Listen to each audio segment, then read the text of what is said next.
Hello. কালকে সারা রাত তোমার ফোন ওয়েটিং ছিল, আর আজকে তুমি কল ধরতেছো না, এগুলোর মানে কি মাইশা? আম্মুর বাসার দিকে আসছি, এখানে তো নেটওয়ার্কের সমস্যা। কোথায় এখন তুমি? আমি বাসায়, আর কোথায় থাকবো? তোমার আশেপাশে কেউ আছে? আম্মু আছে তো, বেশিক্ষণ কথা বলতে পারবো না। একটু বের হইতে পারবো আজকে? আরে না, বললাম তো আম্মু আছে, আমি কিভাবে বের হবো বলো? নীরব, আমি জানি তুমি আমাকে অনেক খারাপ ভাবতেছো। তোমার কি মনে হচ্ছে? কি ভাবা উচিত তোমাকে? তোমার পাশে তো তোমার আম্মু না। কোথায় তোমার আম্মু? আন্টি, তুমি ওর সাথে এভাবে কথা বলতেছে কেন? এ ভাই তুই কে রে ভাই? মাইশা, তুমি কিছু বলতেছো না কেন? কি বলবে ও? মাইশা তুমি চলো তো আমার সাথে। আমি বুঝতে পারছি ও তোমাকে ভুলভাল বুঝেছে। আর যাই হোক, আমি তো তোমাকে চিনি। আমি কথা দিচ্ছি আমি সব কিছু ভুলে যাবো, তুমি আমার সাথে চলো। তোমাকে ডিসাইড করতে হবে, তুমি কার সাথে যাবা, আমার সাথে নাকি তার সাথে?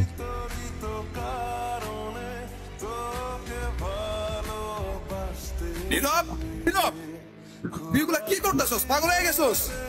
আমি তোর হাতে জীবনে সিগারেট পর্যন্ত দেখিনি, আর আজকে তুই কি হয়ে গেছিস ভাই? বাবার কষ্টের টাকাগুলো সব আমি নষ্ট করে ফেলছি ভাই। আমি কি করবো? আমি আর পারতেছি না ভাই। নাম কি ওর? মিনু। ওকে রাস্তায় ফেলে চলে গেছেন না? আপনার কি কোনো কমন সেন্স নাই নাকি? এত ছোট্ট একটা বাচ্চা, ওরা কথা বলতে পারে না, তবে নিজের চোখ দিয়ে ওরা নিজের অভিমান প্রকাশ করে। কখনো বোঝার চেষ্টা করেছেন সেটা? আরে অথই, তুই এনে আরে ভেবে বললেন না, এই ছোট্ট একটা বাচ্চারে রাস্তায় ফেলে চলে গেছে। কেমন লাগে বলেন? মেজাজটা খারাপ হয় না? তার উপর আবার কোনো কথার উত্তরই দেয় না। আসলে ওর মানসিক অবস্থা তেমন একটা ভালো নাই। ও কি করতেছে না করতেছে ও নিজেই কইতে পারতেছে। যেটা যত্ন নিতে জানে না সেটা নিজের কাছে রাখতে যাবে কেন? আপনার ভাইকে বলেন ঠিক মতো ওর যত্ন নিতে। আমি কিন্তু ওকে দেখতে আসবো, মনে থাকে যেন। তুই কি লিখে ভেঙে বলতেছিস? কই যাস? মিনুরে খাবার দিতে ভুলে গেছিলাম ভাই। আমার এই কবুতরের নাম রাখছি লক্ষ্মী। হাই মিনি, এটা ওর জন্য। আচ্ছা অথই, এইটা হইতাছে আমার সম্পর্কে স্বাস্থ্য ভাই। আর নীরব, এটা অথই আমগো বাসার বিল্ডিং এর 5 তলায় থাকে। আসসালামু আলাইকুম। বিড়াল ভয় পান না? বিড়াল ভয় পাবো কেন? যারা বিড়াল ভয় পায় তারা আবার মানুষ নাকি? মিনুকে দেখে মনে হচ্ছে ও আপনাকে অনেক দিন ধরে চেনে। ওর মতোই আমার একটা বাবু ছিল, ও হারাই যাওয়ার পর আমি এত কাঁদছিলাম। আর খুঁজে পান নাই? আমি ওকে একদিনের জন্য আমার বাসায় নিয়ে যাই। আপনাকে দেখে মনে হচ্ছে ওদের অনেক ভালোবাসেন। ওরাই তো আমার ফ্যামিলি। একা থাকেন নাকি এখানে? ছোটবেলা থেকেই বাবা মা কি জিনিস আমি জানি না, বাবা মার ভালোবাসাটা কি সেটাও বুঝিনি কখনো। কেউ কেউ এই ভালোবাসাটা পায় না, আর কেউ সেটা পেয়েও সেই ভালোবাসাটার ভ্যালু দিতে জানে না। কফি নিয়ে আর কতক্ষণ বসে থাকবা? কিছু অর্ডার করবো না? ট্রিটটা কিন্তু আমার। আর তারপর আপনি ওর জন্য পড়াশোনা বাদ দিয়ে ব্রিজ থেকে লাফ দিতে গেছেন। এই যুগে কেউ কারোর জন্য মরে? মজা নিচ্ছ না? আপনি অনেক ভালো একটা মানুষ।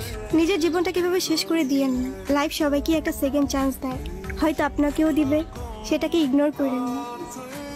নীরব, আমি জানি তুমি আমার সাথে কথা বলতে চাও না। অনেক বড় ভুল করছি নীরব। তুমি আমার সামনে থাকা সত্ত্বেও আমি ভুল মানুষটাকে চুজ করছি। আমি তোমার লাইফে ব্যাক করতে চাই নীরব, প্লিজ আমাকে ফিরিয়ে দিও না। Sorry, wrong number. তোমরা টেনশন করো না তো। নীরব, তুমি এখানে কোথাও যাচ্ছ নাকি? কোথায় যাব? তোমার এই অবস্থা কেন? সবকিছু ঠিকঠাক আছে তো? আমার কিছুই ঠিক নাই নীরব। রনি আমার লাইফটা একদম শেষ করে দিছে। তুমি কাউকে কিছু বলো নাই কেন? বলার সুযোগই পাইনি। ওর জন্য আমি আমার লাইফ, আমার ফ্যামিলি সব কিছু হারাইছি। বাদ দাও, যা হবার তো হয়েই গেছে না। ভালো থাকার চেষ্টা করো, জীবন অনেক সুন্দর। আমি তোমাকে ছাড়া কখনোই ভালো থাকতে পারবো না, এটা তখন আমি বুঝিনি। দুনিয়াটা কি আজব, তাই না? বিশ্বস্ততার এই দামটা কেই বার বোঝে। আজকাল তো চিটাররাও চিট করে লয়ালিটি খুঁজে। এই নাও চকলেট। এই তোমার এই চকলেট কিনতে এতক্ষণ লাগে? আর মামা কই? আরে খুঁজেই তো পাচ্ছিলাম না। উনি কে? আরে হঠাৎ করেই ওর সাথে দেখা। তোমারে বলছিলাম না ওই যে মাইশার কথা। ভালোই তো আছো মনে হচ্ছে। অবশ্যই ভালো আছে। এই চলো তো। এই ব্যথার শহরের অলিগলির নুড়ি পাথরগুলো যেন আমাদের কষ্টগুলোর এক একটা প্রতিচ্ছবি। আর সেই কষ্টগুলোর মাঝে আমরা আমাদের জীবনের হাল ছেড়ে দিলেও জীবনের একটা মোড় হয়তো আমাদের সবাইকেই একটা সেকেন্ড চান্স দেয়।